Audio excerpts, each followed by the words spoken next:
Mga kaulam, ako'y nangainan din sa bahay ng aming kaibigan, din sa Maydera. Ay nagkataon na merong langka na sariwa galing sa Pilipinas, ay kanila daw ginataan. Tapos meron silang sinangag na dilis na maliliit. At nagkataon naman na dinalhan ko sila ng sinaing na tulingan. Kakoy abay nakakahiya naman. Ako na nga ang may dala ng sinaing na tulingan, ay ako pa ang magduulam. Pero marami naman yung dinala ko sa kanila. Tapos yan ibinudbud ko na ang dilis na prito o sinangag na dilis sa aking ginataang langka. Pagkasarap mga kaulam.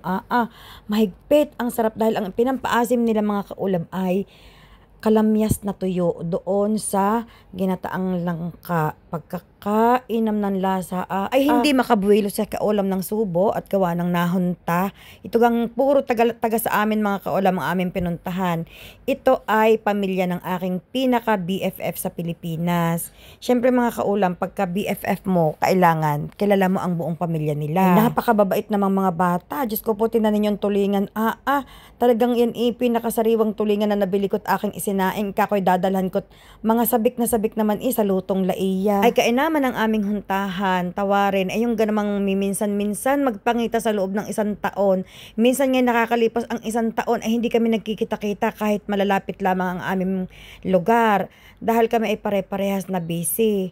Ay talaga namang walang kasing sarap ang ginataang langka. Pero mas matindi, mas masarap yung hunta na naranasan ko. Medyo nakailang oras din kami diyan sa bahay na iyan. Ay talagang hindi talaga matawaran ang kain, ang huntahan. Ito ga mga kaulam na syempre tayo na edad na. Kakoy patay-patay naman ng electric pan at toong napakalamig. Yung palay sila ay naiinitan. Diyos ko puro de. Kaya naman pagdating sa amin, ay ako hindi na uli nakakain dahil sa sobrang kabusugan. Mahigpit mga kaulam. Kita ganin yung tawa ko. Paminsan-minsan lamang akong magkagayan. Ako hindi nag-tutor. Sabi ko doon sa magulang ng aking estudyante ay, sabi ko ay, bukas ko na sila pupuntahan. Total wala naman akong pasok kinabukasan. Ako lang kakoy lalamierda uli. Siguro iniisip ng magulang ng aking estudyante na, napapalimit ang lamierda ni Miss Daisy. Ay, maiba tayo sa pulong. May nagtanong sa akin na hindi ko alam kung follower or viewer lang siya. Dahil mga kaulam, syempre, iba yung follower, iba yung viewer lang. Na ano daw yung bakit daw ako nag-abroad? Teacher naman na daw ako sa Pilipinas. Actually, ito yung sinagot ko na dati noong unang panahon. Ay, syempre, siguro dahil nga ngayon niya napanood ang aking mga video, nga ngayon siya nakapagtanong. Ay, sasagutin natin ito ng kaunti, mga kaulam, ha? Bakit ga tayo ay nag-a-abroad? Una, para for a greener pasture, ika nga ng mga Amerikano. Para kahit papaano, baka sakaling kikita tayo ng mas malaki sa kinikita natin sa Pilipinas at makaabante ng kaunti sa buhay. Palagay ko naman lahat ay naghahangad na makaabante ng kaunti. Hindi yung parati na lamang isang kahig, isang tuka. Hindi yung parati na lamang pagkakasweldo ay ubos ang sahod, walang natitira, nagkakautang pa. Pero alam niyo mga kaulam, na realize ko yun. Hindi lang yun sa Pilipinas nangyayari.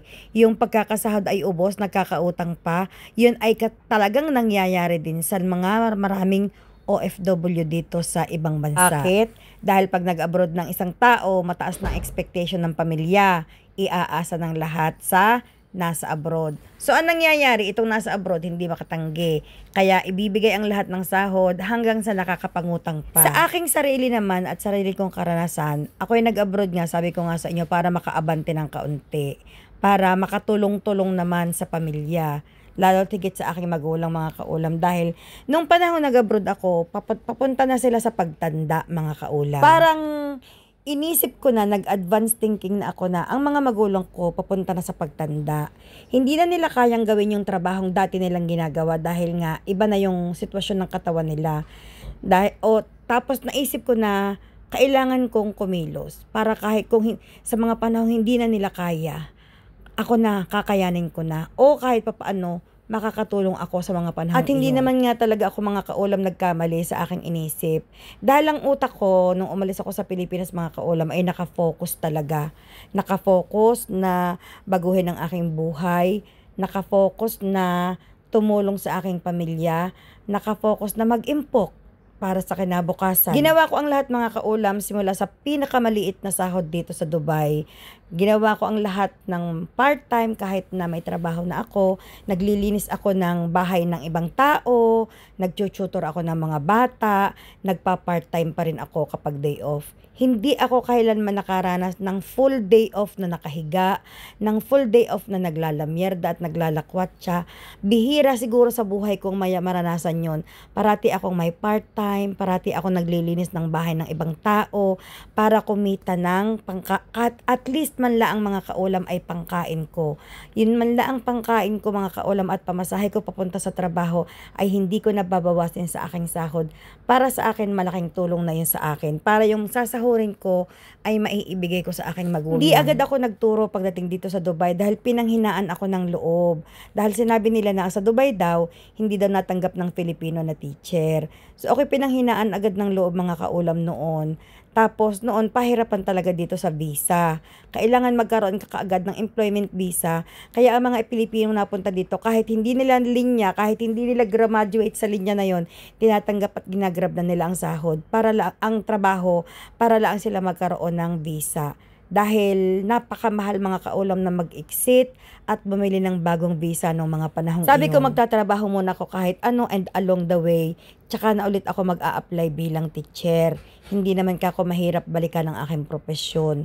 Dahil kahit naman saan kako ay in demand ang teacher. Kahit mag-umpisa kako ako ng assistant teacher, gagawin ko. Hanggang makapunta ako sa pagti-teacher.